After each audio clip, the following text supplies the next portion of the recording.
Hey, everybody. Welcome back to Movies You Missed podcast. This is episode 88. I'm ready to trade some family up for this episode. V, are you with me? I am 100% with you. All right. How are you doing today? I'm doing well. Christmas time is in full swing. Yeah. It's definitely a lot colder out. Indeed. And I hope everyone is enjoying this holiday season. I hope so, because I sure as hell am. These movies that we are discussing this week are just fantastic. I can't wait to get into both of them. I know it's early, but I can't wait any longer. John, thank you so much for the movie you picked this week. Oh, hell yeah. I'm so glad that you enjoyed it. We'll certainly get into it when you talk about your movie, but goddamn, I was elated. You made my week by having me watch this movie. Oh, anytime. I'm very glad you enjoyed it, and I cannot wait to break it down for you and for the audience, since this was your first time around. But before we do that, and before we get into the movies that we saw this last week, for those that are new, welcome, Merry Christmas, Happy Holidays, Happy Hanukkah, Happy Everything. The weather, like V said, is getting nice and chilly, but for those that are brand new, welcome to Movies You Missed podcast. We are here to discuss films that we feel have fallen under the radar, movies that we feel need to be revisited, and we're here to recommend movies to you as well. And it's one of my joys in life to do this podcast because I just love talking movies. But my favorite thing about this podcast, and V, I think it's one of yours as well, and likely our audience's, we don't spoil a single movie here. That's right, no spoilers. Not a one. Although it might have happened once or twice, but that's okay because we're on episode 88, and I guarantee you that it won't happen again. No, it's never happened. It will never happen. And that is our motto, no spoilers. That's right, no spoilers here. And since we have one more Christmas episode before the end of our Christmas season here, we wanted to give a gift to two of our top listeners out there in the podcast waves. We'd like to extend an invitation to be our second reviewer-requested episode. Now, we've done one of these before, and it was a lot of fun. So this one, I think, is also going to be a lot of fun. So basically what will happen is these two listeners will send us a few movie ideas, and V will choose one from one list, and I will choose the other from the other list. And our recipients of this wonderful Christmas gift from myself and V will be Steve from Whiskey by the Fire. Yeah. Yeah, man, thank you so much for being a very dedicated listener from the beginning and constantly sending us movie recommendations. So now you actually have the opportunity to have one of your recommendations picked. And our second listener winner is Clarissa Levon. Thank you so much, Clarissa, for having our podcast be your most listened to podcast on your Spotify wrap-up for the year 2023. Yes, thank you so much. Yeah, very exciting. I'm very curious to see what Clarissa's going to choose, and actually what Steve's going to choose, because not even a few days ago did Steve send me a movie recommendation, and I even said that I would check that one out. I've said I will check all of them out, and I do plan on doing that. Just haven't had time to check them all out yet. But you each get 3 options, and both, again, V and I will choose one from each of your lists to discuss here at Movies You Missed podcast. And we will do this episode in February of 2024. So, both of you listeners out there, Steve and Clarissa, have at it. You have free reign. Now, we did have Monty last year try and get us to watch a miniseries that is not a movie. So please, make it cinema. Movies You Missed podcast. And we will be reaching out to both of you via social media as well. And for your participation and your loyal listenership, after the episode airs, you will both be getting special edition stickers from us as a thank you. Yeah, absolutely. Thanks again, both of you, Clarissa and Steve. You guys are amazing, and we really appreciate your loyalty. Hell yeah, thank you very much. Looking forward to what you choose. Yeah. It is now time to discuss the movies that we've seen this last week. That's right, new movies for 2023. I love this part of the podcast. Me too. Do you want to start? Do you want me to start? How do you want to do this? Well, I believe we both saw a couple movies over streaming, right? I saw one. Okay, great. I saw a couple, so let me go ahead and get the movie that I saw in theaters this week out of the way, and then we'll talk about streaming. All right. Cool. I went and saw the newest Studio Ghibli Miyazaki movie, The Boy and the Heron. Oh. It was very fun to watch in theaters because the animation is really cool and beautiful. However, this movie is bonkers. It's Studio Ghibli. It's a Japanese animation movie. Of course, the storytelling is going to be very different than what I'm used to as an American. Right. It still felt a bit disconnected to me. I didn't really enjoy it. Princess Mononoke is still my favorite. Oh, sweet. It felt very Spirited Away-like. Oh, okay. Very reminiscent of that film. Nice. I am a big fan of that one. And so for people who like Studio Ghibli or Miyazaki, you could definitely give this movie a shot. I don't think I'll ever watch it again. I tried to really appreciate it as the art that it is, and I do, so I didn't hate it. It's not going to be on my hated list of the year or anything. It just wasn't for me, that's all. Interesting. All right. Yeah. That was kind of how you felt about Spirited Away, too, I remember when we finished it. Yeah. Well, there you go. Exactly. And so beyond that, I believe we watched a couple of streaming movies this week too. Yes, I watched one. I watched 32 minutes of it, and I turned it off because it was such a god-awful pile of junk. I am talking about the new Eddie Murphy Amazon-produced Candy Cane Lane. Haven't even heard of that film. I didn't think you had, and I'm sure a lot of people probably do because the majority of the world is all about streaming these days instead of actually going to the theaters, which is a big problem that I have with the world today. But this movie sucks. It is a complete, like I said, pile of garbage. I put it on because it's Eddie Murphy. I'm a big fan, have been for years. And I was 10 minutes in, and I said, all right, I'm going to give this another maybe like 5 minutes. I got to minute 32, and I turned it off. It just didn't have any heart. There was no comedy involved. Apparently, Nick Offerman is in this movie. I didn't get that far. And Ken Marino is in this movie, and I'm usually a fan of his. He's in Role Models. He plays Christopher Mintz-Platt's stepfather. He's in Reno 911. He's in Brooklyn Nine-Nine. He's in a whole bunch of shit that's usually pretty good. But this was just a really bad 32 minutes of my time, so I turned it off, and I do not recommend anybody give it a shot. And V, what did you watch on streaming this week? I watched 2 movies on streaming this week. One I watched purely because of the people in it. It stars Pierce Brosnan and Morena Baccarin, who was in the show Firefly. She was also in the show Gotham. She's also the girlfriend in Deadpool, Vanessa. Oh, okay. Yeah. She's amazing. I really like her as an actress. I think she's gorgeous, but I also think she's really talented, which is more important. And yes. I had a really fun time. It's certainly one of those, I call them even to this day, straight to DVD action movies. Oh, yeah. But it was fun, and I really enjoyed it. I think Pierce Brosnan did a great job as an aging hitman. And just kind of a mob enforcer is the role he played. It's called Fast Charlie. I was going to say, what's it called? Sorry, I needed to get to that part. That's all right. And it came out this year. It's on streaming services for rent. And I had a really good time. It's a solid, like, B- action movie. That's just a good way to spend a rainy afternoon, or a good action movie to watch with your dad. Not your dad, because it's violent and has a lot of cussing. But in general, someone's father. So yes, it was a good use of my time. And then the last movie I watched this week, which is a movie I'm so excited to discuss because it was so surprising. Okay. I watched Mark Wahlberg's new movie on Apple, The Family Plan. Oh, yeah, you mentioned that last week, and right, even now when you said Mark Wahlberg's new movie, I'm like, the fuck? He has a new movie out? Exactly. It also stars Michelle Monaghan, who was Tom Cruise's love interest in Mission Impossible 3, for anyone who remembers. Yes. And I thought, okay, this is going to be kind of a silly action movie, but I probably will enjoy it. And I wanted to give it a try.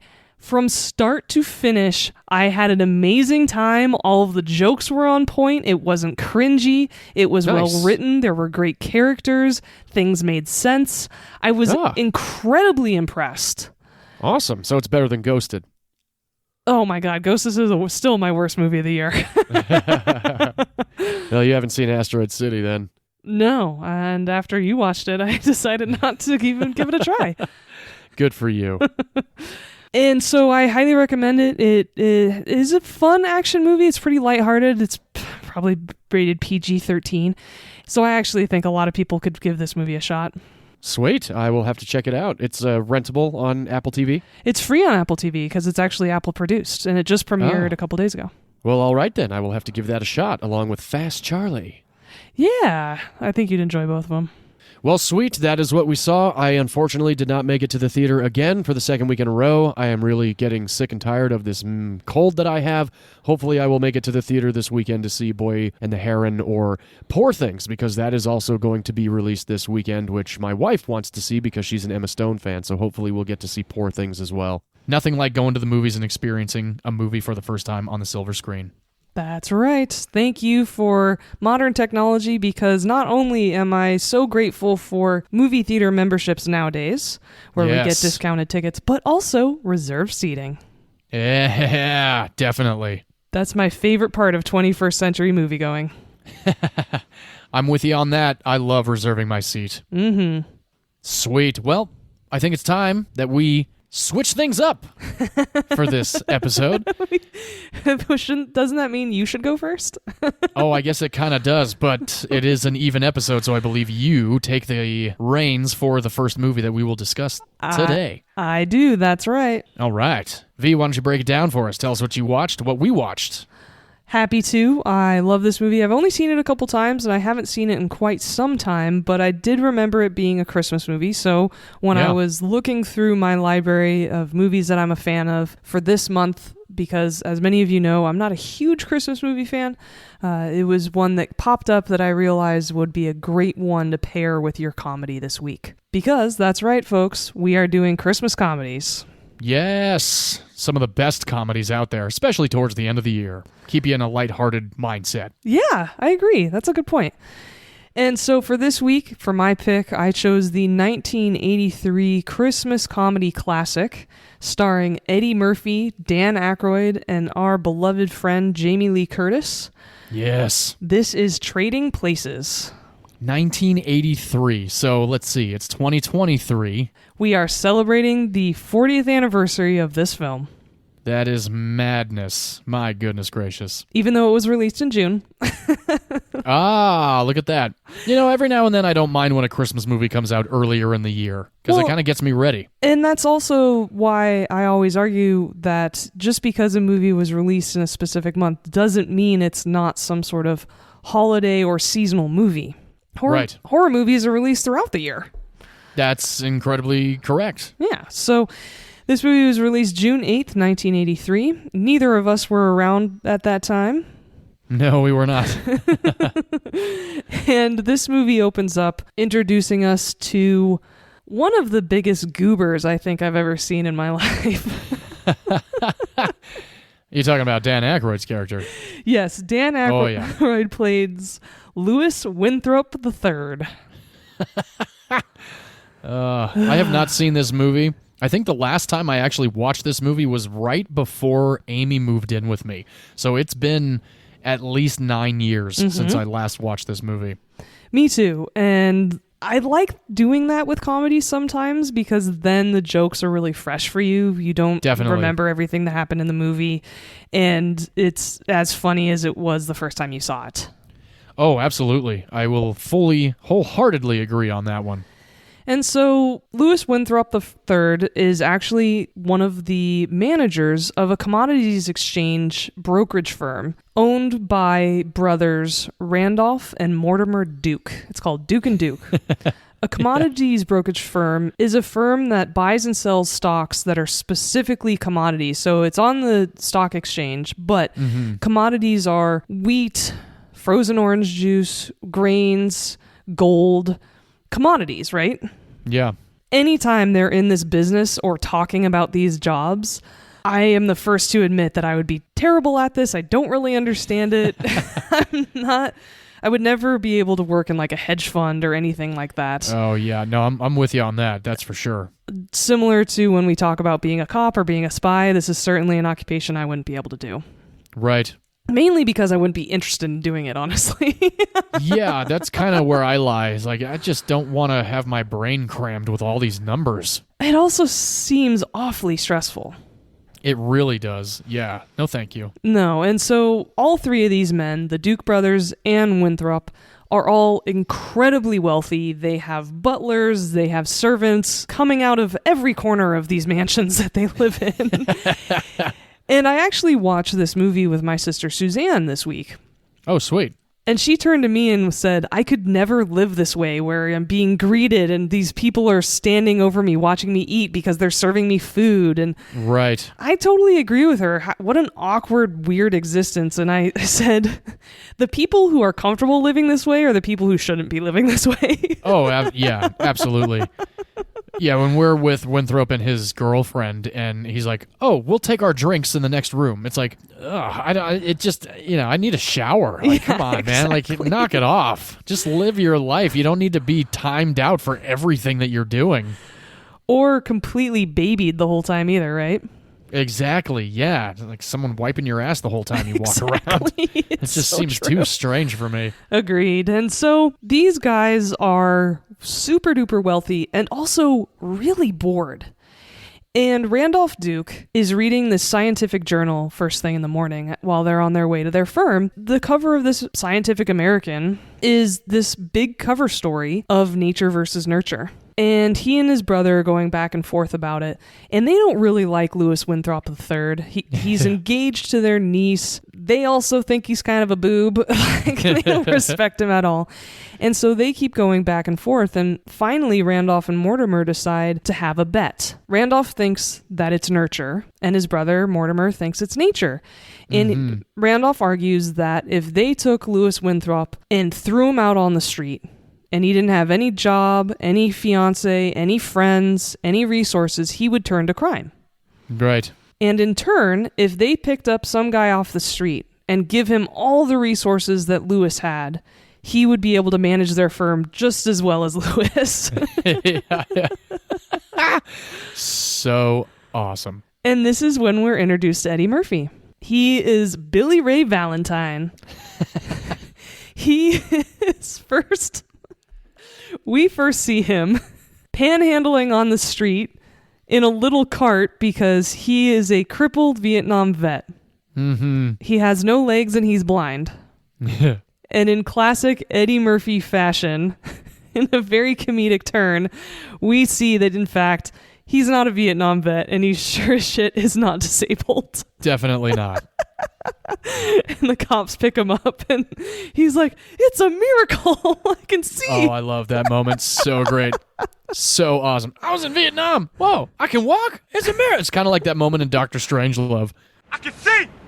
I can see. I have legs. Oh, shit. Look at this.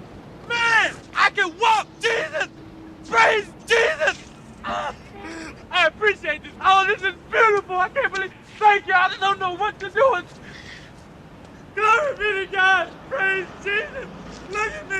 This is too much. One thing leads to another, and the Duke brothers run into Billy Ray Valentine. Mm-hmm. Randolph goes, this guy's perfect. And there is casual racism in this movie. It's from 1983. These are two dusty white guys, and they are basically pulled out of a plantation. They're so goddamn old in this movie. And so just for forewarning our audience, there is casual racism in this movie. There is the N-word. Just to let everybody know that happens. However, these two guys are definitely the villains of this movie. And so it's not something that's celebrated at all. These guys are total assholes. Right. Yeah, complete jerk-offs. Exactly. And so they go about ruining Winthrop's life. They frame him as a thief and a drug dealer. And they also pay off this sex worker to pretend that she's had a relationship with him so his fiance will break up with him.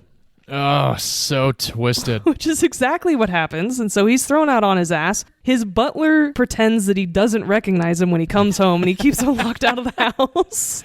So fucked up. And Billy Ray Valentine is brought into his mansion instead, and the butler starts treating him well, and they keep telling him, this is your home, this is your place, these are your clothes.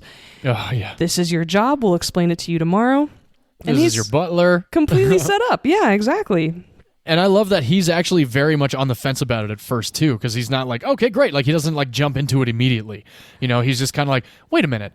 hang on a second, like, what is happening here? Like, this is mine, this is mine, this is mine. And then the whole vase thing, like, I love that because he breaks the vase and they're like, well, we have the insurance on it, so you probably just made us $15,000. But don't break It's like, anything oh. else. Yeah, like, don't touch anything else, don't bring anything else. But this is yours. Okay, I thought, all right, it's mine, it's mine. Yeah, oh, it's so funny. Well, and then he goes, oh, yeah, because people offer me mansions and jobs every day. I'm so used to this. Oh, yeah. The ball is rolling now, and poor Dan Aykroyd, I swear, he does such a good job. Like, you actually start to sympathize with this guy. Oh, definitely. Because he didn't do anything wrong. He didn't steal from anyone. He's not trying to... I love how everybody keeps messing up what drug they heard that he was selling. Because at first they're like, you were selling cocaine. He's like, no, it was PCP, angel dust. But I didn't sell it, I swear. Yeah, he corrects people. He keeps correcting even though he people. wasn't actually the one doing anything. It's so great. You heroin he goes to the dealer? club. He's Yeah. like, no, I wasn't heroin. It was PCP. But it wasn't mine. It wasn't mine. Oh, man. So good. And so now things are moving along, and it turns out not only is Billy Ray Valentine pretty adept at all this, Yeah. he does a good job in the big company at the brokerage Yeah. firm. I was thinking about that earlier, too. You know, like, you see these movies, and it kind of goes back to Dave, you know? It's like exactly. when he becomes the president, he's like trying to change things and like kind of 360 the whole cabinet. And now we have Billy Ray Valentine in this house, and he's like, wait a minute, this is actually kind of fucked up. Like, this is actually a good way that you can run this business. Yeah. And everyone's like, holy shit. We've been doing this wrong for however long. Exactly.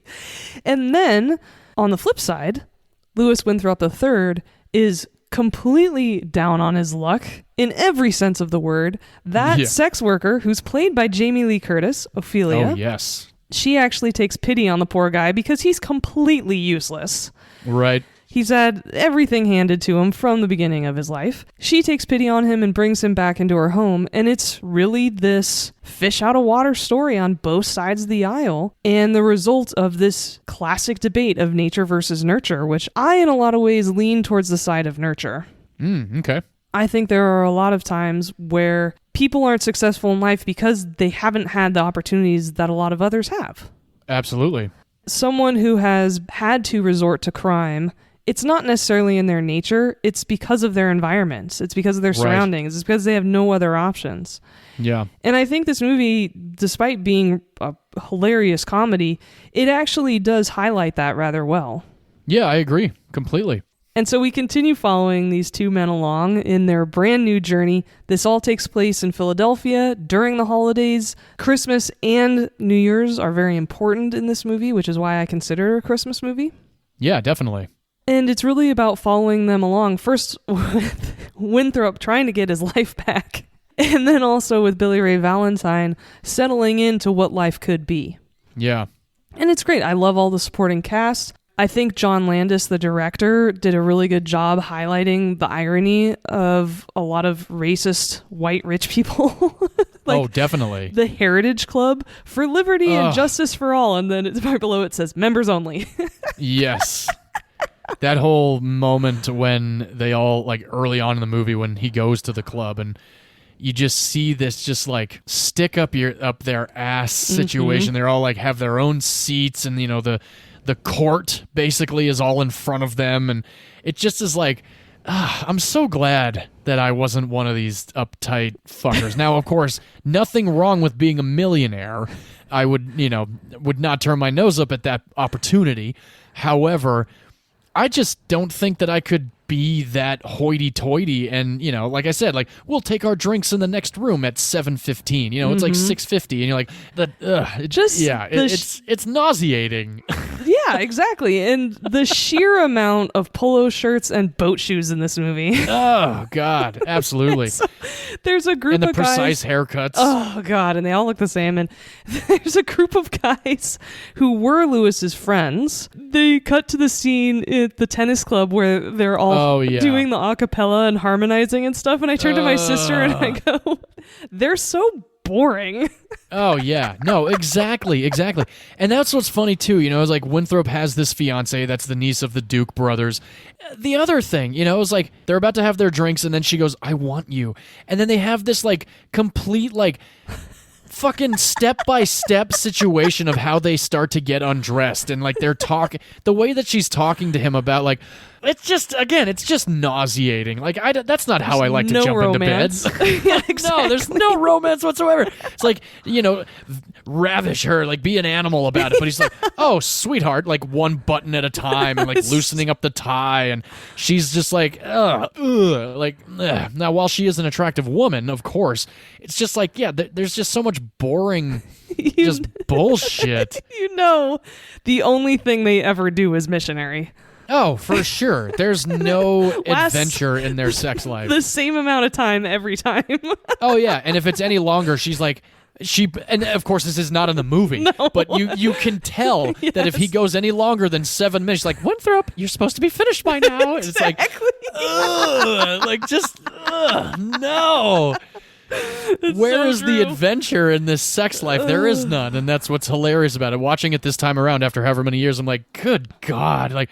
No, and so it's great class commentary, great social commentary, wrapped up in a comedy. And it makes me wonder, too, if, like, the writers and John Landis were a part of a club like this at some point. You're like, oh, they were, like, hoity-toity, and then they decide, like, I'm going to go the route of comedy. Maybe, maybe not. I don't know. Maybe you'll have that information for us shortly, but it just kind of feels like there's got to be some sort of understanding, to write a movie like this. Now, of course, there's always this satirical look at it. It's like, oh, this is probably how it is. But I feel like that's exactly how it is, especially if you're in some kind of firm, that's like, oh, you want to make partner? Well, come to the club tonight. And, they're all sitting however far apart, smoking their cigarettes, and they have, 1 or 2 martinis, and they still enjoy alcohol and cigars and, like, discussion, but the discussion isn't anything entertaining. It's just like, oh, well, it's like that scene in Family Guy however many years ago. We each made another $500 million. It's like, oh, okay, great. Like, but what are we going to do with this money? Like, that's the thing, is like the Dukes aren't married. They don't have a woman in their life. They're just 2 brothers that are just like, we need more money. And like, what the fuck are you doing with that money? Exactly. You don't need more money. That's for sure. And I mean, I need more, but I don't know if I need you that don't need. much. They don't need. No, I know what you mean. But it's true. It's like, like, where is it enough? Like they talk about that early on in the movie. It's like, oh, well, we made this and such with this stock. We could make more than that. Like, let's make more. It's like, good God, man, I would be happy with $50 million. I could live off of that. At my age, short from 40, over 30, I could totally live off of 50 mil. I'm a modest person. I can live modestly with that. I like that in the 21st century, and I just went grocery shopping, so I agree with you, $50 million is considered modest. Oh, yeah, for sure. But I could still treat my friends and family, like instead of being like, oh, no, I don't have that kind of money. Okay, but the number one thing is, if you ever do come into money, never tell anyone. Oh, yeah, exactly. It's the number one keep rule. it quiet. Yeah, super quiet. And the idea for this film was actually inspired by a tennis game. Really? Which is known as a rich person game. Kind of makes sense. Yeah. One of the writers, Timothy Harris, played tennis quite often, and he would usually play with these 2 brothers who were both doctors. And they were really irritating because they had this huge sibling rivalry about everything. And so he went to his writing partner, Herschel Weingrod, and presented this idea of nature versus nurture as a debate point. And they took it from there. Nice. So that's where the idea of this movie came from. That is awesome. Yeah. There is a 4th wall break in this movie. Yes. Which I'm a big fan of. And another of my favorite scenes of this movie is when Winthrop tries to use a gun. Oh, yes. I was laughing that was so awesome. hard during that time. So damn funny. Oh, that whole entire sequence when he's dressed up as Santa is really fantastic. Yeah. And as I said, there are some really great people in this movie. Dan Aykroyd plays Louis Winthrop III. Of course, he rose up to fame with SNL. Yes, of course. And then from there, starred in a bunch of movies, including The Blues Brothers. Yeah, I wasn't a big fan of the Blues Brothers. I know that might be sacrilegious to like the majority of people that enjoy comedy, but just didn't do it for me. Fair. And he, of course, also starred in the Ghostbusters movies. Yep, I've only seen the first one. Haven't seen the second one. I'm introducing you to the second one in the future. Hell yeah. He wrote both the Blues Brothers and the first Ghostbusters movie. Nice. He also starred in Spies Like Us, where he met his wife, who he's still with to this day and is a smoking hot woman. She was beautiful Really? in the 80s. She's gorgeous to this day. I'm a big fan of her. Her name is Donna Dixon. You would recognize her Really? from Wayne's World. Oh. I love you, Dream Woman. Oh my gosh, no way. That's Dan Aykroyd's wife? Whoa. Good on Dan Aykroyd. Congratulations, sir. That is Donna Dixon. She is the woman who Garth is in love with in Wayne's World. That's amazing. Yes, it is. That is so awesome. I knew you'd get a kick out of that. Oh, hell yeah. Dan Aykroyd also stars in Spies Like Us, My Girl. Oh, yeah. He is in Tommy Boy. I have only seen Tommy Boy one time in my life. I gotta see it again. I think I've lost count at how many times I've seen that movie. I've only seen it once. I don't know why I've only seen it once, though. He plays Zelensky, and that's Tommy Boy's rival. Nice. And, of course, he's in Grosse Point Blank. Fuck yes, he is. He's so good in that movie. Oh my god, he's amazing in Grosse Point Blank. Yeah, he's great. He's a very hilarious actor. Yes. He's in one of our favorites, too. David Duchovny. Oh, Julianne Moore. Evolution. He plays Yes. the governor. That's right. Oh, God. He's also referenced in Space Jam. Really? Yeah, when Bill Murray shows up down in Toonland, or whatever it is, Danny DeVito's alien character goes, "Oh, I didn't know Dan Aykroyd was in this picture," but it's really Bill Murray. Well, he also makes a cameo in Casper. That's right. Holy He shit. runs out hell of the yeah. house. Who are you going to call? Yeah. Someone else. Someone else. Casper actually is still pretty entertaining. It is. It's adorable. I love Christina Ricci. Yes. And so Eddie Murphy plays Billy Ray Valentine in this movie. Hell yeah. We spoke about him in episode 24 when you picked Dreamgirls. Hell yeah. A role he should have won an Oscar for. That is correct. I wholeheartedly agree. He also plays Donkey in the Shrek movies. Yeah. He stars in Coming to America. Fuck yeah. 1 and 2. He stars in Dr. Dolittle. Oh yeah. I've only seen that one once also. It was all right. I actually haven't seen it. Oh, well, I haven't seen it in a handful of years. I know it came out in the late 90s, so I think I saw it like 2002 or something like that. Okay. It's been a while. He voices Mushu in the movie Mulan. Hell yes. And lastly, he's in the Beverly Hills Cop movies, Axel Foley. which are still funny to this day. You also forgot about his fantastic turn as like 9 characters in The Nutty Professor. Never saw it. It did not look funny to me at all when I saw Oh trailers. my gosh. It's amazing. Both of them are actually very funny. And his, a second Oscar turn for him, and I'm surprised he didn't get nominated or any recognition for this movie. Norbit. That looks so dumb. Norbit is amazing. Not Oscar worthy at all, but Norbit is hysterical. I never was drawn to that comedy of his when he dressed up as all those characters. Maybe I'm missing I've been something. a big fan. Yeah. I don't know. Hey, it's not for everybody. Yeah. And, of course, Jamie Lee Curtis, Yes. a woman we are big, big fans of on this podcast, as you probably know. Indeed. We have spoken about her 2 other times. Yeah. She was in your pick in episode 51 for True Lies. Hell yes. And she was in my pick in episode 62, Drowning Mona. Hell yeah. She's great in everything she does. We love her. We're friends with her. She's amazing. Yes. She's fantastic. So the brothers are played by 2 older gentlemen who had been in Hollywood for quite some time. I was curious about them and what their Hollywood resume looked like. They had over 60-year careers. Holy shit. Yeah. They'd been making movies since the 30s. First, Randolph Duke, who is played by Ralph Bellamy. He is arguing for Nurture. Okay. He actually plays Morse in the movie Pretty Woman. And for those of you who've seen that movie, I know you don't really remember that movie, right? Not really. I've seen it one time. Okay, no worries. But for those of you who do, he's the one that Richard Gere decides not to take his company. Yeah, I don't remember that part, but cool. We're going to build great big ships together. That's what he says. Huh. That's where I recognize him from. And then he also makes a cameo in Coming to America. Does he really? Yep, and I'll get into that in a minute. He cool. is one of the doctors in Rosemary's Baby, Ah. a future horror pick of mine. Yes. And he is in the classic His Girl Friday. And then Don Amici plays his brother Mortimer in this movie. Yeah. Tell Amy this. He actually plays Grandpa Harry in Corinna Corinna. Oh, cool. He starred in and won an Oscar for Cocoon. Whoa, that's an Oscar-winning movie, huh? Mm-hmm. Interesting. He voices Shadow in Homeward Bound. No way. The Golden Retriever. Oh my gosh, that's awesome. Yeah. Shadow's great. Yes. And he's also in Harry and the Hendersons. Oh, I never saw that movie. Oh, I loved that movie as a kid. John Lithgow's in that, isn't he? That's right. Yeah, I know the end. Go away! I know that whole moment, but I never did see Harry and the Hendersons. Mm-hmm. I haven't seen it since I was a kid, so I have no idea if it holds up. Yeah. And then the last actor I want to mention in this movie is Coleman the butler. Thank you. I was waiting for it. Denholm Elliott plays Coleman.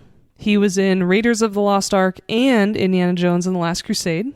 Hell yes. He plays Marcus. He'll blend in, disappear. You'll never see him again. With any luck, he's already got the Grail. Does anybody speak English? Or Ancient Greek. Anybody? So great. It's such a good scene. He's also in this movie called The Boys from Brazil. Ah. I watched this movie as a teenager. It was a very intense movie, but I remember it being good. It is about the Nazis who fled to South America Oh, wow. and them trying to clone Hitler. Whoa. And so the boys are actually Hitler clones No way. That's fucking twisted. because they're trying to rebuild the Third Reich.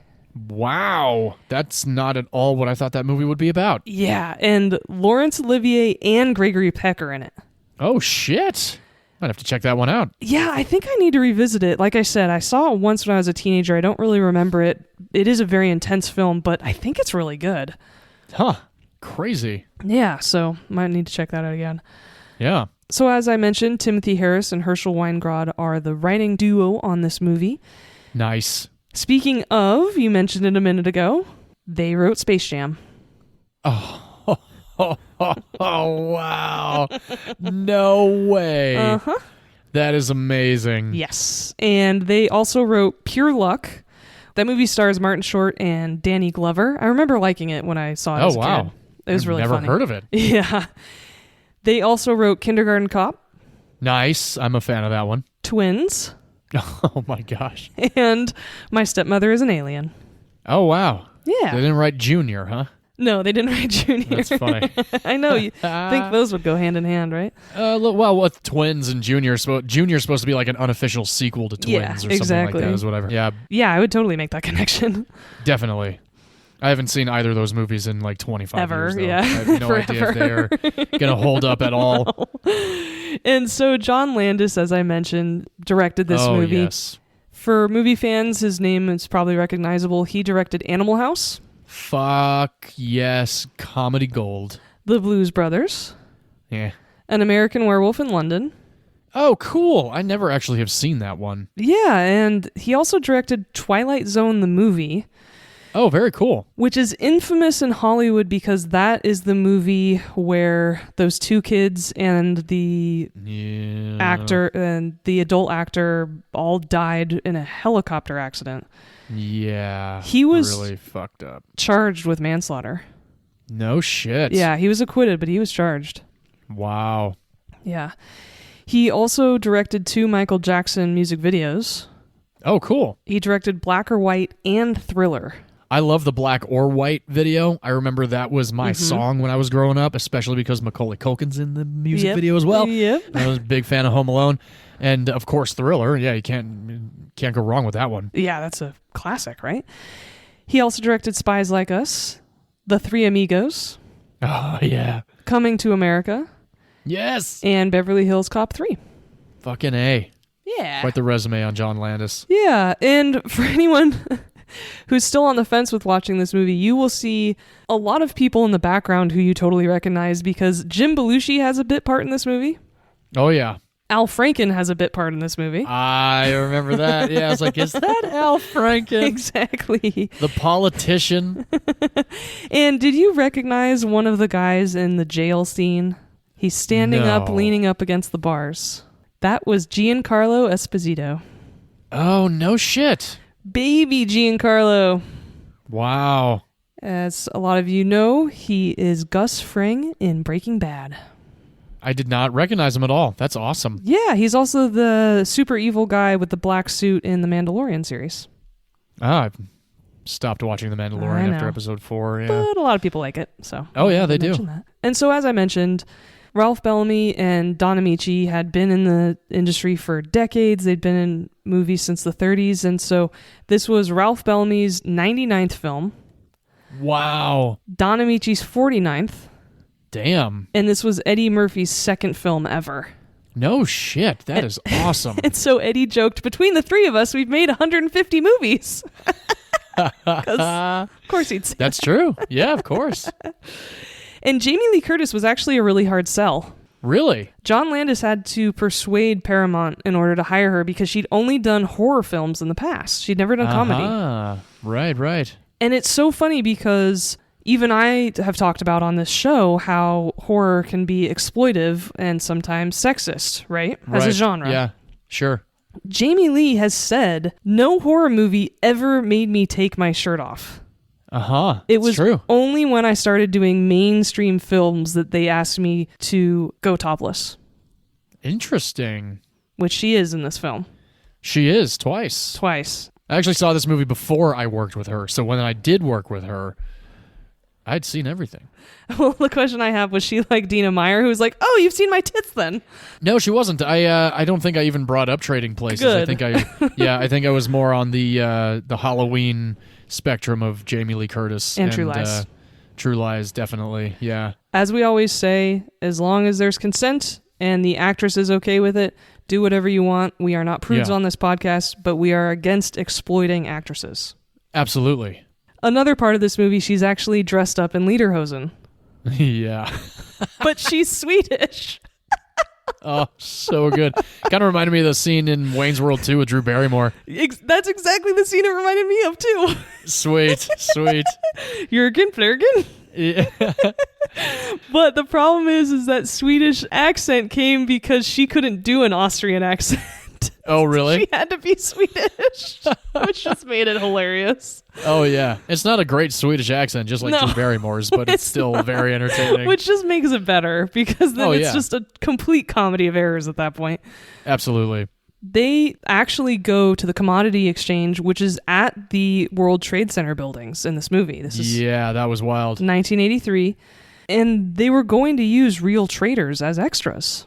No shit. And they had initially planned the filming of this scene for a weekday. But Dan Aykroyd and Eddie Murphy being on the floor disrupted business so much, $6 billion of trading was halted. No way. Yeah. Wow. And so they rescheduled the shoot for a weekend. That's intense. Yeah. I actually, I've never been to Wall Street. I've never been in a room like that, although I have been on the pilot of Black Monday, which was the Showtime show with Don Cheadle. Oh, yeah. And we had built an entire stock trading floor similar to Wall Street. It just kind of made me think like, wow, this is very authentic. It would have been cool to shoot in the real thing, but yeah, you probably would have to do it on a day that it's closed instead of actually doing it with real people. Exactly. I mean, you know what I mean by real people. I remember working on Awkward at one point, and we were setting up background at UCLA, and we had like 350 background. And I remember just placing a bunch, and then I walked up to a group, and I was like, I don't recognize these people. And I said, hey, are you real? And they're like, what? And I was like, I mean, okay, no, I mean, are you, obviously you're real, but are you part of Awkward? And they were like, what the hell is Awkward? I'm like, okay, cool. So would you mind Me, moving I'm to that awkward. bench? Yeah, right. I was like, me, I'm the awkward one now, because are you real? Are you real for sure? It was so funny. Oh, my God. You're on a college campus. They probably thought you were just really high on Oh, something. probably, yeah. With walking around with a walkie and like 3 sets of sides, being like, are you real? Oh, my God. You're a real person. You are not a hired person. That's exactly what that meant. Christ. Is this real life? Yeah. Oh my God. Okay, and so another great piece of trivia from this movie is that in 2010, there was the Wall Street Transparency and Accountability Act. Oh. It helps to regulate financial markets. There's a part of this movie that there's some insider trading. Yeah. And part of the Wall Street Transparency and Accountability Act is there's a rule that bars anyone from using secret inside information. Oh. It's called the Eddie Murphy Rule. No way. Yeah. That's awesome. Which is so awesome. That is awesome. I like that. And as I mentioned, Ralph Bellamy is in Coming to America. Don Amici is in Coming to America as well. So the Duke brothers are back. Oh, hell yeah. They make cameo appearance. They are homeless, and Prince Akeem gives them a bunch of money. Oh, nice. What an awesome nod. Exactly. That's great, because Coming to America was a little bit after this one. Exactly. Yes, as That's I said, this was amazing. only Eddie Murphy's second film. Awesome. And in 2001, Eddie said that making this film was the most fun he's ever had on a set. Oh, that's so cool. Yeah, so apparently John Landis had a really good work environment. I remember at the Golden Globes last year, he actually was awarded the Cecil B. DeMille Award, and Jamie Lee Curtis presented it to him. Oh, that's right. Yeah, that All was really, comes really back. cool. Yeah. And lastly, every year since 1997, there's an Italian channel named Italia One. It broadcasts Trading Places on Christmas Eve. Really? It regularly gets more than 10% of share. Whoa. It is usually the most watched show on primetime on Italian TV Damn. every single year. Hell yeah. That's awesome. So it's still popular to this day. As I said, it came out in 1983. It had a $15 million budget, Wow. which isn't that much. It's okay. Yeah. Yeah, for a dialogue movie. Yeah, it made $90 million worldwide. Wow. Did very That's well. awesome. Yeah. Hell yeah. So that is Trading Places. Still funny to this day, even though there are parts of it that are a bit dated. Yes. But if you've never seen it before, or you have now been reminded of this funny film, you can rent it on all streaming services for around $3. Yes, I went the extra mile and spent the extra $6 to just buy it on Apple because it was one of those movies. I remember when I first watched it, I loved it so much that I had been meaning to buy it for a very long time, and now I do own it, so I'm very Great. excited about that. I'm yeah. so glad you enjoyed this film. Oh, yeah. Very big fan. Good. And so now, because we have places to go and people to see, Hey, should we now move over to your film? I think we shall. All right, let's get into it. Let's do it. For those that were following along last week, I chose a film from 2008 starring a whole handful of people: Vince Vaughn, Reese Witherspoon, Mary Steenburgen, Robert Duvall, Jon Voight, Jon Favreau, Tim McGraw, Kristen Chenoweth, and so many others. This is Four Christmases, everybody. Why isn't everyone talking about this film every December? I truthfully do not know, because ever since I saw it in theaters with my very good friend Carly, I have watched this movie every year at Christmas time because it is so fucking hysterical. I couldn't breathe. I'm so glad that you enjoyed it. Oh my God. I can't remember the last time I laughed this hard. Well, that's good to hear, because this movie is fucking hysterical. Like I said, I've watched this movie several times, and it now is going to be a yearly watch in my house. My wife actually laughs watching this movie, but she watches it through her fingers too, because there's so many moments where it gets very uncomfortable, but you can't help but not look away. It's like a train wreck, basically. It is. There's family embarrassment, and with Amy really feeling that secondhand embarrassment when she watches movies, I could understand where she's coming from. Definitely.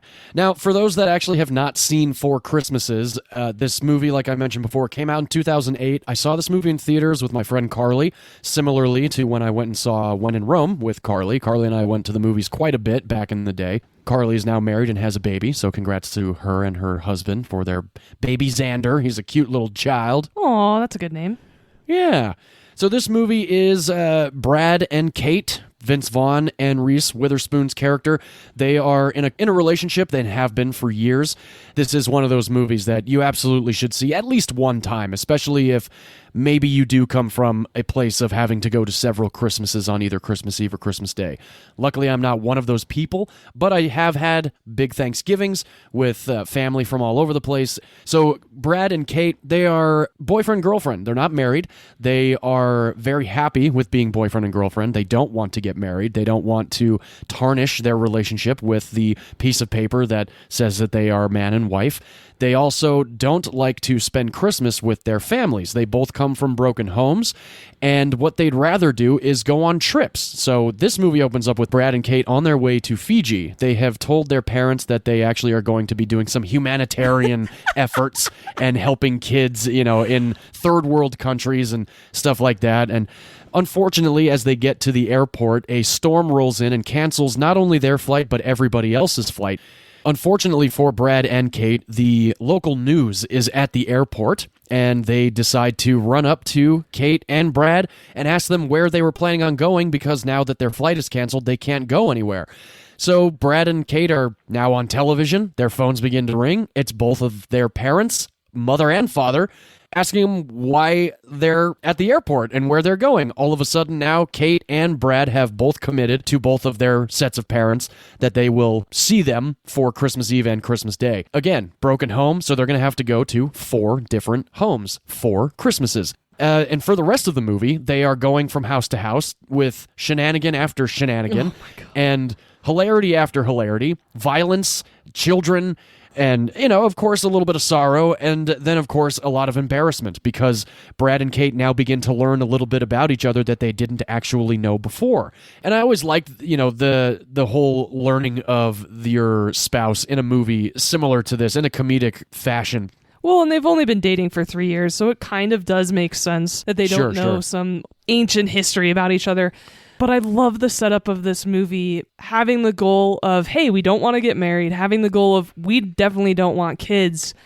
That's certainly something I subscribe to, so I was really into that. Yes. And that example of a couple in a movie that actually have separate goals, or non-traditional goals, I should say. Yeah. And then you understand as they go to each subsequent house why they travel for every holiday. Exactly. Yes, absolutely. The first house they go to is Brad's father's house, and his father is played fantastically by Robert Duvall. This is one of my favorite sequences in the movie. We learn a little bit about Brad's parents' divorce, and this is one of my favorite moments in the movie, so you guys have to listen to this. Hey, Grandpa! Hey, Come play war with me! maybe later. Grandpa's busy. Grandma's boyfriend plays with me whenever I want. Your grandmother's boyfriend is a first-class ass sniffer, and you can tell him that I said so. Connor, go get us some beers, man. Boy, Dad, sounds like you and Mom really turned a corner there. Look, I don't want to speak ill of your mother on Christmas, but she's nothing but a common street whore. Okay, that's great, Dad. Nice restraint there. What would you call her? What do you call a woman who throws away her career, abandons her kids, and runs off with another man? What are you talking about? What do you call her? Okay, Dad, she was a cashier. That's not really a career. That would fall in the category of a job. And she left you because you wouldn't talk to her. You stopped spending time with her. You completely shut her out of your life. I fed her, I put a roof over her head, and I never lied to her face. I spoiled her, is what I did. And let that be a lesson to you kids about being honest with your wives. You can't spell families without lies, am I right? Amen, Dad. Yeah. And another reason I fell in love with this movie is that it takes place in Northern California, and so the whole area is very familiar to me. And they have to cross the Golden Gate Bridge and go into the North Bay to his dad's house that's kind of out in the country, and he's like really white trash, and it's so ridiculous. And we meet his brothers, who are played wonderfully by Jon Favreau and Tim McGraw. And I remember before we recorded this episode, V, you were very excited for Jon Favreau to be in this movie. That's right, because I love his cameos when he acts exactly the way he's acting, which is kind of this muscle-bound dickhead. Yeah. It's great. They're cage fighters. I love that whole bit, too. So great. We learn about Brad's real name. We learn about how he got his real name from his parents. And we learn that both of Brad's brothers both have children. Now, Jon Favreau is married to Katie Mixon. And if anybody recognizes her name, awesome. But if you don't, she is a character actress. She's been in a lot of stuff. She kind of plays the same character a little bit in everything that she's in. And that's not the end of the world. I always enjoy when she shows up. She was actually very entertaining in Eastbound and Down, if you ever watched that show. Oh, nice. I haven't seen that show, but I love anything Danny McBride does, so I need to give it a shot. Oh, yeah. It's a very entertaining, very, very offensive show, but it's Nice. hysterical at the Yeah. same time. All of his shows are offensive, but great. Yes, exactly. And one of Brad's nephews is an actor that we've discussed here very recently from Booksmart, Skylar Gassando, as a young child with his bowl cut. It was pretty entertaining. He's so cute. I now love seeing him in movies because I've been seeing him more and more, and I'm just a real fan. Yeah, he's great. And as a child actor, he's definitely blossomed into a great adult actor as well. So hats off to Skylar Gassando. So after they leave Brad's dad's house, they go to Kate's mother's house.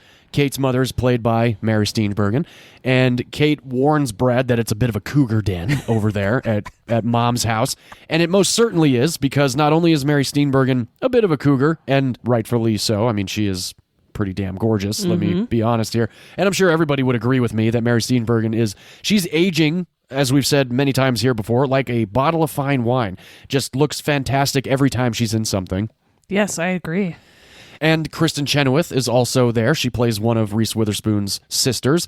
And Carol Kane is there. And if those remember her by name, she was Miracle Max's wife in The Princess Bride. She's also the ghost of Christmas Present in Scrooged with Bill Murray. She's very hilarious. And there's an older woman that is Graham in Mary Steenburgen's home, played by Jeanette Miller.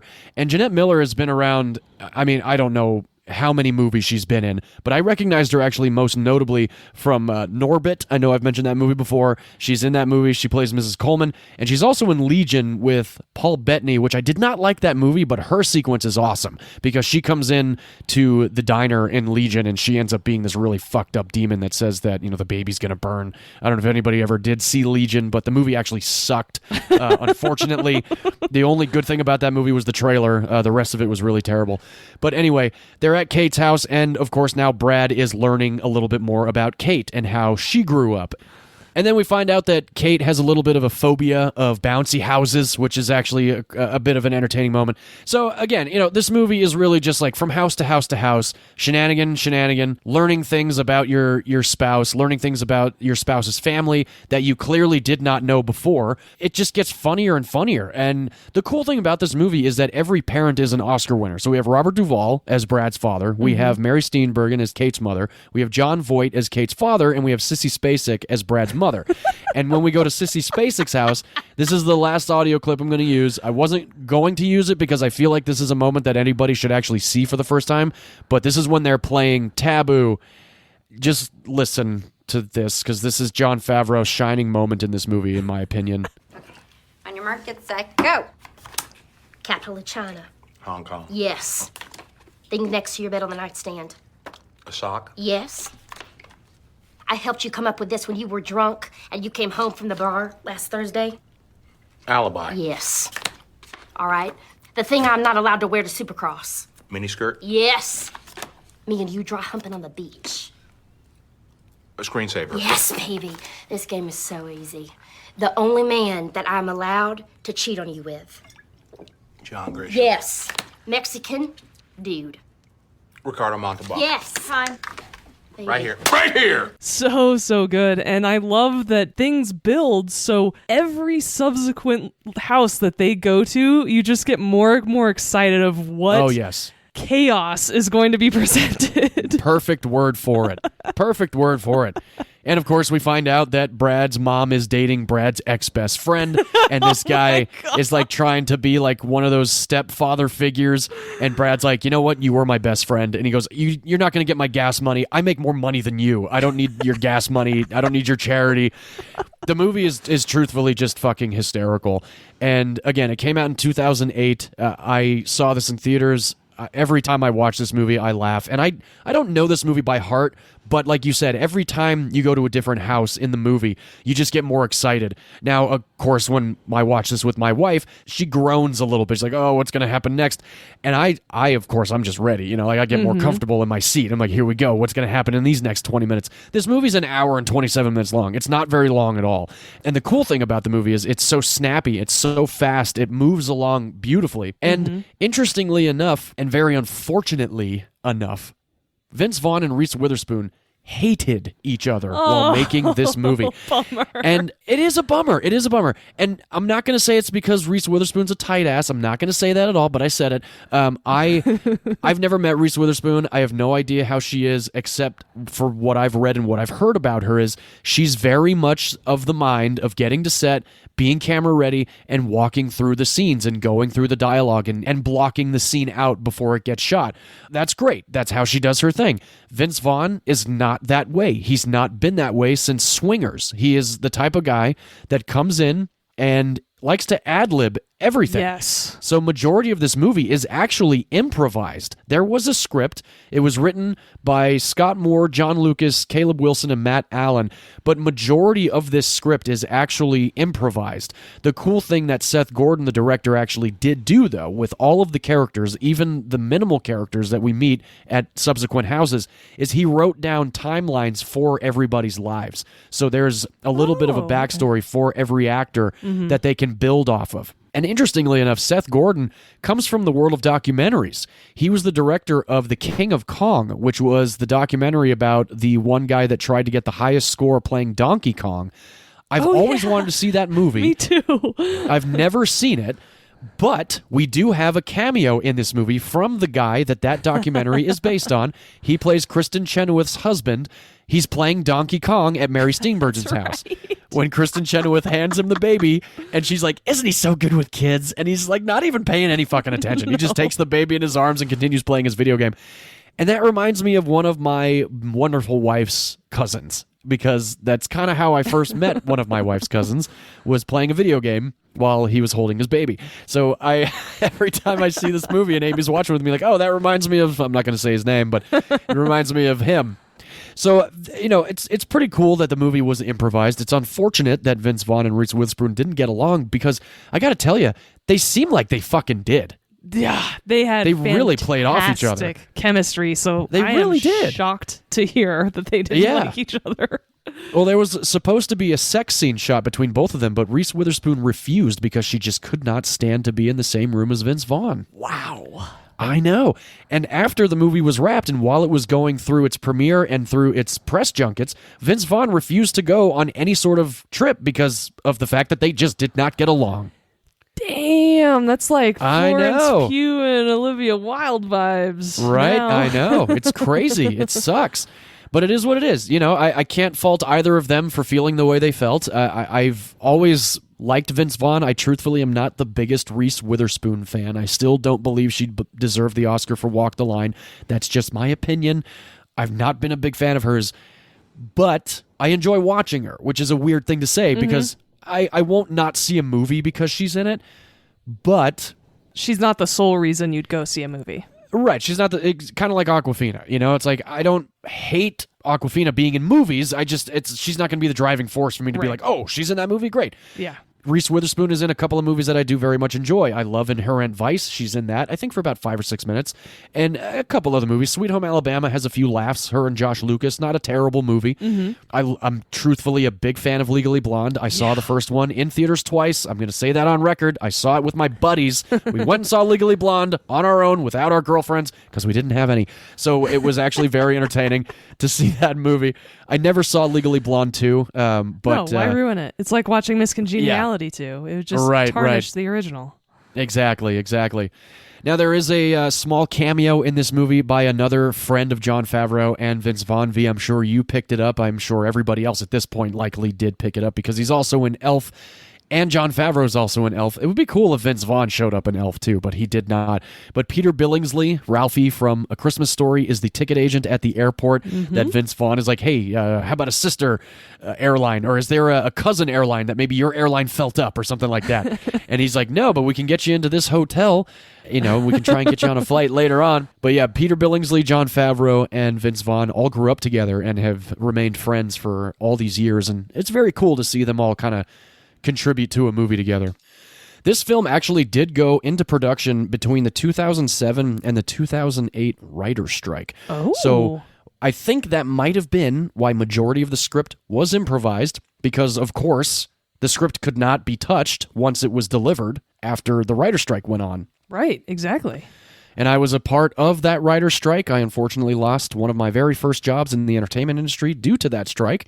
And another pretty awesome thing that Seth Gordon, the director, had a lot of the cast members do was before they started rolling cameras on certain days, they would sit around and tell stories about their past Christmases with their families and stuff like that. And a lot of these scenarios spawned from scenarios that went down with majority of these cast members. So, write what you know, act what you know. And Vince Vaughn and Seth Gordon, even Reese Witherspoon, have gone on to say that this movie is truly about being with your family as crazy as they drive you, because you know that everybody loves everybody. And at the end of the day, you do also kind of have a good time with it. There were two really great scenes in this movie about fathers, one which was hilarious, and then the other which was very poignant. When Vince Vaughn is visiting his dad, played by Robert Duvall, their family motto is, you can't spell families without lies. Yes. Which says a lot. And then when they visit her father, played by Jon Voight, there's this really wonderful scene that when he's speaking to Reese Witherspoon one-on-one, and he says, nothing beats being honest. Yeah. It's taken me a lot of years, several divorces, to learn that nothing really beats being honest. Honest about who you are, what you need. All the rest tends to work itself out. And I really liked that there was both sides of that in this movie. That, yeah, families can be crazy and toxic and really dysfunctional. And then sometimes they can be very healing as well. And I liked that it offered both. Yeah, definitely. I thought that was very awesome, too. I should have this movie in my collection at this point. Yes. I don't. I watched it on HBO Max, and I have every year, or, I found it on streaming. But yeah, I should definitely have this movie. I really want to introduce it to my family this Christmas. Oh, sweet. I did watch this movie with my oldest sister, Suzanne. I was at her house this week, and she had seen it a couple times before. She's like, oh yeah, this movie's hilarious, and we watched it together. It was so fun to watch it with a sibling or with a family member. It made it even better. We were laughing so hard, and I just really enjoyed myself watching it with someone, so I'm really grateful that was how I watched it for the first time. Hell yeah, that's awesome. Yeah, and yes, I'm going to be watching this every year. It's so good. It is. It's great. There were a couple other actors that were in consideration for some of the mother and father roles. A couple of these I actually could totally see. One of them I actually was like, there's no fucking way, because he's too young, number one. Number two, because everybody's friends with him, and that's probably why they wanted to do it. Not that I don't like Jason Bateman, but Jason Bateman was in consideration to play Robert Duvall's character. No. If they were really going to make him up and make him look older, fine, I guess. But I don't think it really would have worked out. And I love Jason Bateman. He could have been the mom's boyfriend. He totally could have. That would have actually been pretty funny. Yeah. But I think the guy that did it was awesome. I thought he was hysterical. Yeah, he was really it's like funny sweater, too. vest, and He's such a the whole Magoo. thing. Oh, yeah. Dustin Hoffman was in consideration for the role of Howard, who was played by Robert Duvall. Yes. I could see Dustin Hoffman totally doing that. Yeah, he's not country enough compared to Robert Duvall. Robert Duvall definitely has a shit kicker vibe to him where you're like, oh yeah, he could totally be wearing cowboy boots and a hat. Oh yeah. Where I couldn't picture Dustin Hoffman in a cowboy hat. I guess that's true. I didn't really think of it that way. But no, I don't. I guess maybe not Dustin Hoffman. Who knows? Pseudo universe, right? Uh-huh. Robert De Niro for Howard. Totally. I think that could have worked. But at the same time, he is a little bit more on like that Italian side, and Vince Vaughn's not really. So it would have been kind of weird to see Tim McGraw, Jon Favreau, Robert De Niro, and Vince Vaughn all in a room and be like, oh, we're totally family. That would have been a little off-putting. True. Cate Blanchett was in consideration for a role, which would have been fun. The sister. Yes. That would have been good. Yeah, she would have been pretty awesome. Final one that I want to mention would be Debbie Reynolds as Marilyn, which would have been pretty awesome. Oh my God, yes. As the cougar, that would have been amazing. Absolutely. I would pay good money to have that pseudo-universe version. Yeah, I'm kind of down with that as well. I could have enjoyed that. Now, this movie came out November 26th of 2008. I believe I saw it within the first month of its release. I don't think I went opening weekend or anything like that, but it was great to see this in theaters. The theater was packed and everybody seemed to enjoy it. And it's funny because I've introduced this movie to my parents and several people throughout my life, and everybody has enjoyed it. So it hasn't been one of those movies where, there's like, oh yeah, some people like it, some people don't. It seems to be a very well-liked movie, and I really like that about it too. It's not like a movie that you're like, it was fine. There was some funny moments. No, from beginning to end, this movie is fucking hysterical. It really is. I had such a good time. Thank you so much for introducing me to this movie, because I often had just grouped it together with a lot of recent Christmas movies that kind of sucked, like Christmas with the Cranks, for example, which I know you're a fan of. But I like Christmas with the Cranks. It's universally noted as being a pretty terrible Christmas movie. Yeah, no, it's not a good movie. Exactly. And so I had always grouped Four Christmases together in that with, recent 21st century Christmas movies that just weren't very good. Right. And I had really written the whole thing off. And so you putting it on the list and me having to watch it was just such a revelation in this comedy. Oh my God.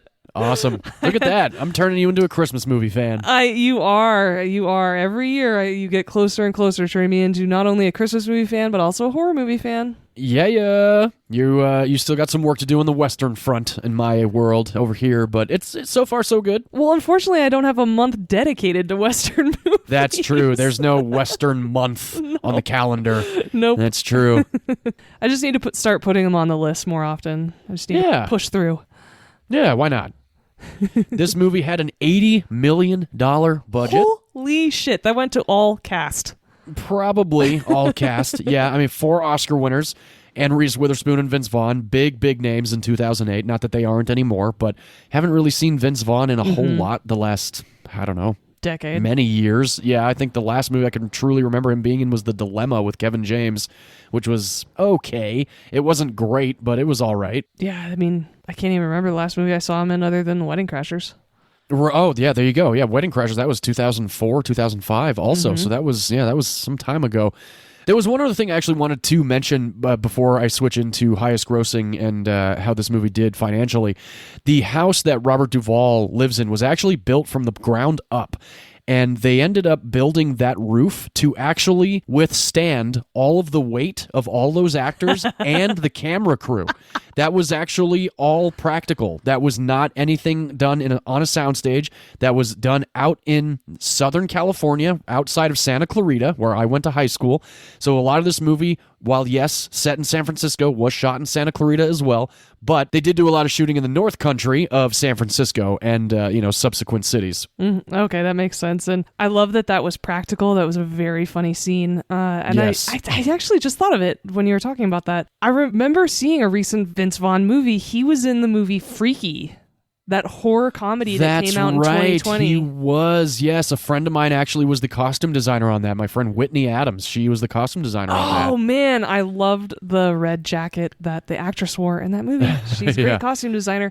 And that movie wasn't bad. I had a really good time with it. It was not bad at all. It's funny, too, because I've thought about rewatching that. There was only one moment in that movie that truly was like, oh, well, that was fucking stupid. And it was when her sister, shoots the guy on the football field. Exactly. That was like the stupidest part of the whole fucking movie. But the rest of the movie was great. Vince Vaughn as a 17-year-old girl was hysterical. So funny. That's right. Yeah, Freaky was very good. So Whitney, we're going to tag you. We're giving you a shout out. Whitney actually is a pretty awesome person. I stayed in her room while I actually did the movie front cover that we discussed here with my friend Christina. And Whitney actually worked under Baz Luhrmann's wife for several pictures as well. So she was, and still is, I'm sure, very good friends with Baz Luhrmann and his wife. Great. Yeah. So going back to the budget, $80 million, like you said, most likely all to cast. Indeed, I'm sure Peter Billingsley got $1 million for his 4 minutes. Probably not, but I'm sure Vince Vaughn and Reese Witherspoon were the highest paid next to the 4 Oscar winners that are also in this picture. The domestic box office, V, why don't you take a guess? I don't think this movie did very well. I'm going to guess $40 million. Oh, gosh. Wow, that's terrible. That's a really, really, that's a really lowball guess. Now, the domestic box office was $120 million. Oh, shit. Okay. I guess it did way better than I remember because I thought this movie totally bombed. So did I. It's funny. Like I said, I went when I saw it in theaters with Carly. The theater was packed. We loved it. Everybody loved it. But it wasn't one of those movies that for like several years after, it's like, have you seen Four Christmases? Yeah. But it's still it did all right. 120 million domestically. Worldwide, it brought in 164 million. So it did pretty good worldwide. So it about broke even Yeah, just about. on an $80 million budget. Indeed. But with that 164 worldwide, not terrible. 120 domestically, also not terrible. 2008 was a pretty big year for a lot of movies. And V, I'm curious if you might be able to guess the highest grossing film of 2008. We have discussed it before. It's a sequel. It's a trilogy. It's The Dark Knight. The Dark Knight, indeed, highest grossing film of 2008. Second highest grossing film was Iron Man, the first one. That's the movie I was thinking of being the highest grossing. And so when you but said it it was a wasn't. sequel, I was like, what outgrossed Iron Man? So I had to think about it for a second. Christopher Nolan definitely outgrossed Iron Man. And it's funny, too, because Iron Man, that was before, like, the Marvel explosion. Like, Iron Man was, like, one of the first standalones that I can recall being like, that was a fucking killer movie. Oh, yeah. Like, I would like to see more of this. And then Iron Man 2 came out, and it sucked. But Thor came out and it was great. That's true. Thor came out, and that was damn good. Thank you, Kenneth Branagh, for that. I would love for him to direct the fifth Thor movie. Is there going to be a fifth one? Oh, yeah. Ugh. After that god-awful Love and Thunder. Right? The third highest grossing film is a fourth, of which there are now 5. V, you liked the fifth one. Everybody hates the fourth one. Oh, God. Yes, Indiana Jones and the Kingdom of the Crystal Skull. That movie is one of the worst movies I've ever seen. It's pretty bad. Amy and I watched all 4 of them before we went and saw Dial of Destiny, and I think we were on our phones for the last hour of Crystal Skull. It just was so awful. Well, and the funny thing is that it's a bad movie, yes, but I hate it more because it's a beloved character. Like, if it had been just a standalone adventure movie, I'd be like, oh yeah, that movie sucks. But because it's Indiana Jones, I have visceral hatred for that movie of like, how I get it. dare you? I know, I get it. It's like that South Park episode. They do the whole accused situation. And speaking of Jodie Foster and the Accused, Vince Vaughn references that movie in Wedding Crashers. That's right, he does. And special shout out to How Did This Get Made when they said that Temple of Doom is one of the best Indiana Jones movies, because they are absolutely right.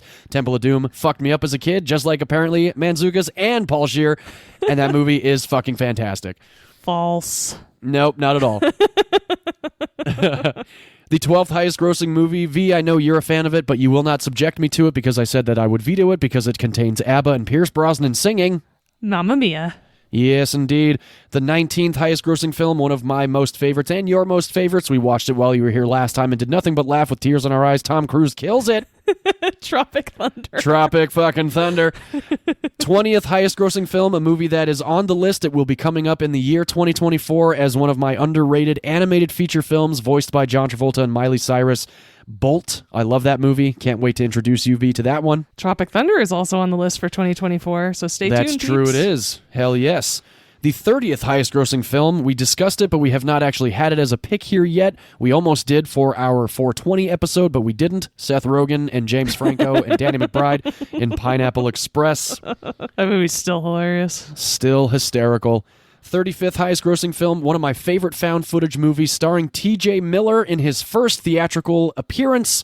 Cloverfield. Also, Lizzie Kaplan is in that movie. I love Cloverfield. I it is love her. awesome. Oh, yeah. Have you seen Cloverfield? Nope. Oh, okay. Going on the list. Absolutely. Cool. Killer movie. 44th highest grossing film. We discussed it very recently. Paul Rudd, Seann William Scott, role models. And the 18th highest grossing film of 2008. My pick for this week, Four Christmases. Top 20? Top fucking 20. It feels like no one ever talked about that movie as soon as it was I know. released. It's That's crazy. so I hope weird. that this episode will give it a resurgence for our listeners across the globe, because if you have not seen it, please check it out. It is on HBO Max now. If you don't have HBO Max, try and find a physical copy of it. It is worth owning. It is hysterical. Absolutely one of my favorite Christmas movies. And V, I'm so glad that you enjoyed it and you got to watch it with your sister. I'm very happy this week. Good. Yes. Thank you so much again. So glad you introduced me to it. Hell yeah. And V, the usual question. Would you watch Trading Places with your grandmother? It's not raunchy. Not really. I could, but I think that kind of humor, my parents would really like Trading Places, and I think they've seen it at least once before.